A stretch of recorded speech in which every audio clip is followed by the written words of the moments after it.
9월 29일 수요일 매일 성경 묵상을 시작합니다. 오늘 함께 나눌 말씀은 출애굽기 22장 1절로부터 15절의 말씀입니다. 출애굽기 22장 1절로부터 15절의 말씀을 제가 봉독합니다. 사람이 소나 양을 도둑질하여 잡거나 팔면 그는 소 한 마리에 소 5마리로 갚고 양 한 마리에 양 4마리로 갚을지니라. 도둑이 뚫고 들어오는 것을 보고 그를 쳐 죽이면 피 흘린 죄가 없으나 해 돋은 후에는 피 흘린 죄가 있으리라. 도둑은 반드시 배상할 것이나 배상할 것이 없으면 그 몸을 팔아 그 도둑질한 것을 배상할 것이요, 도둑질한 것이 살아 그의 손에 있으면 소나 나귀나 양을 막론하고 갑절을 배상할지니라. 사람이 밭에서나 포도원에서 짐승을 먹이다가 자기의 짐승을 놓아 남의 밭에서 먹게 하면 자기 밭에 가장 좋은 것과 자기 포도원에 가장 좋은 것으로 배상할지니라.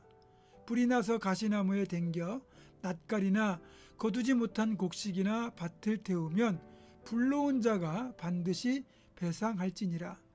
사람이 돈이나 물품을 이웃에게 맡겨 지키게 하였다가 그 이웃집에서 도둑을 맞았는데 그 도둑이 잡히면 갑절을 배상할 것이요, 도둑이 잡히지 아니하면 그 집주인이 재판장 앞에 가서 자기가 그 이웃의 물품에 손댄 여부의 조사를 받을 것이며, 어떤 잃은 물건, 즉 소나 낙이나 양이나 의복이나 또는 다른 잃은 물건에 대하여 어떤 사람이 이르기를 이것이 그것이라 하면 양편이 재판장 앞에 나아갈 것이요, 재판장이 죄 있다고 하는 자가 그 상대편에게 갑절을 배상할지니라.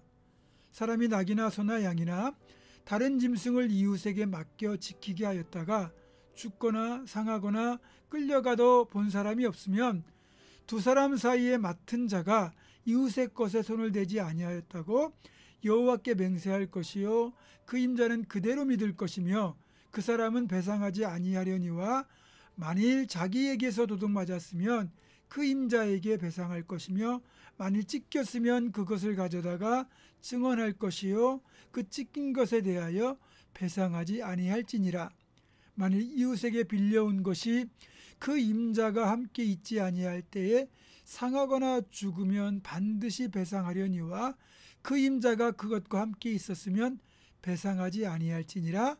만일 새낸 것이면 새로 족하니라. 아멘. 오늘 본문을 보면 남의 것을 훔치다가 적발이 될 경우 최소한 2배에서 5배까지 보상하도록 그렇게 규정하고 있습니다. 여러분, 근데요, 이것도 들통이 났을 때 가능한 말입니다. 들키지 않으면 자신이 도둑질했다고 스스로 이실직고 갈 사람이 거의 없거든요.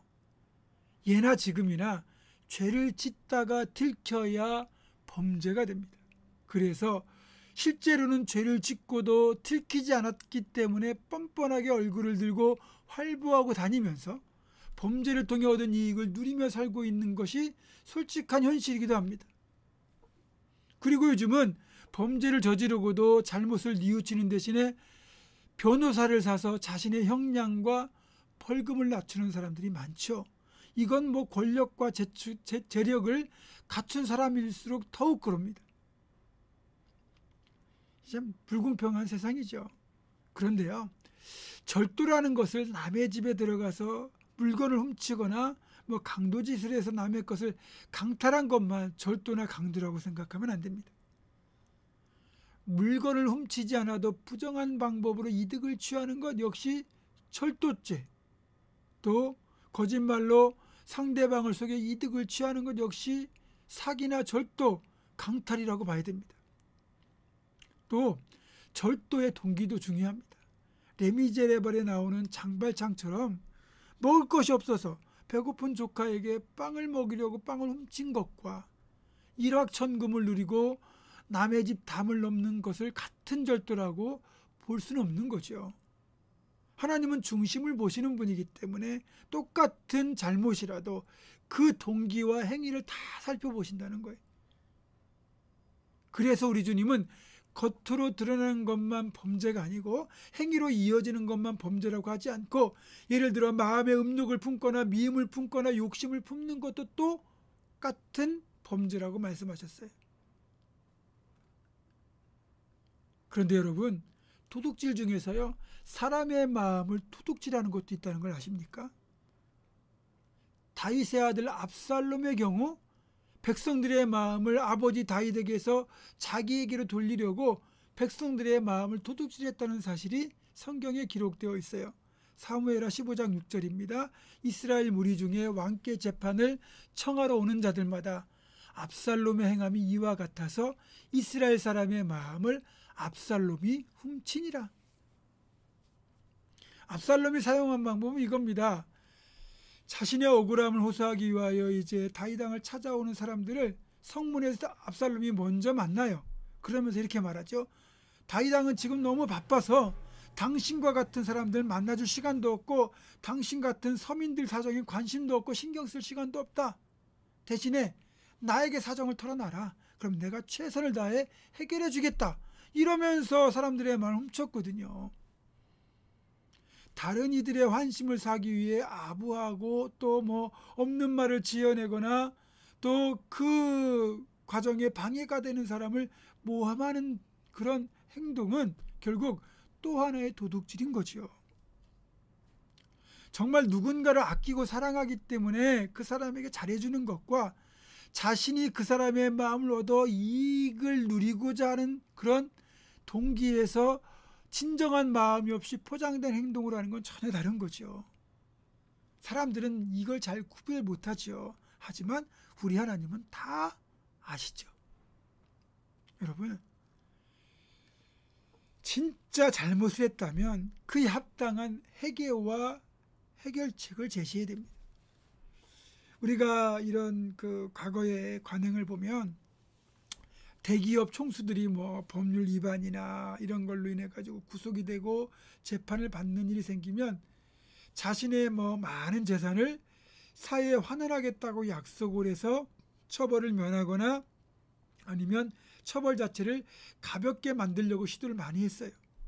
그래서 예를 들어서 처벌을 면제받거나 처벌이 좀 가벼워졌다고 하면 정말 그 약속을 지키느냐? 제대로 약속 지키는 걸 거의 못 봤습니다. 여러분, 진정한 회개는 자신의 범죄가 드러나고 처벌을 받을 때 진짜 뉘우치고 이에 상응하는 행동을 보일 때, 그게 진짜 회개라고 봐야 됩니다. 누가복음 19장에 나오는 삭개오는 진정으로 자신의 잘못을 뉘우치고 그에 상응하는 삶으로 회개를 이루었던 인물이에요. 원래 그는 세관원으로서 엄청난 부를 쌓았던 사람입니다. 당시 세관원들, 세리들은 조금만 부정한 방식을 사용하면 얼마든지 쉽게 부를 축적할 수 있었거든요.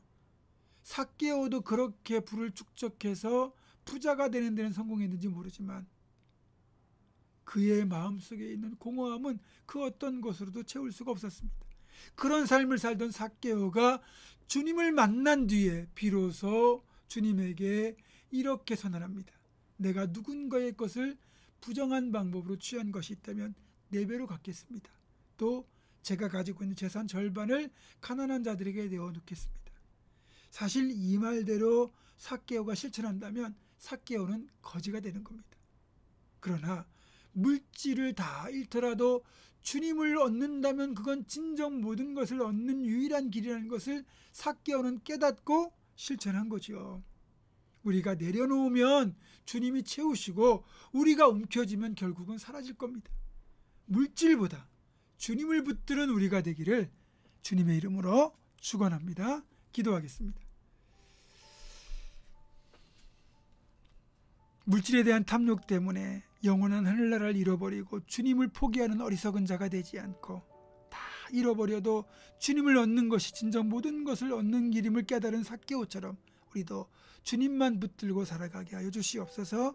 예수님의 이름으로 기도하옵고 이제는 우리 주 예수 그리스도의 은혜와 하나님의 사랑과 성령의 교통하심이 물질을 잃더라도 주님을 얻기로 결단하는 사랑하는 모든 성도들 이들의 삶과 가정과 생업과 우리 교회 위에 지금부터 영원토록 함께 하시옵기를 간절히 축원하옵나이다. 아멘.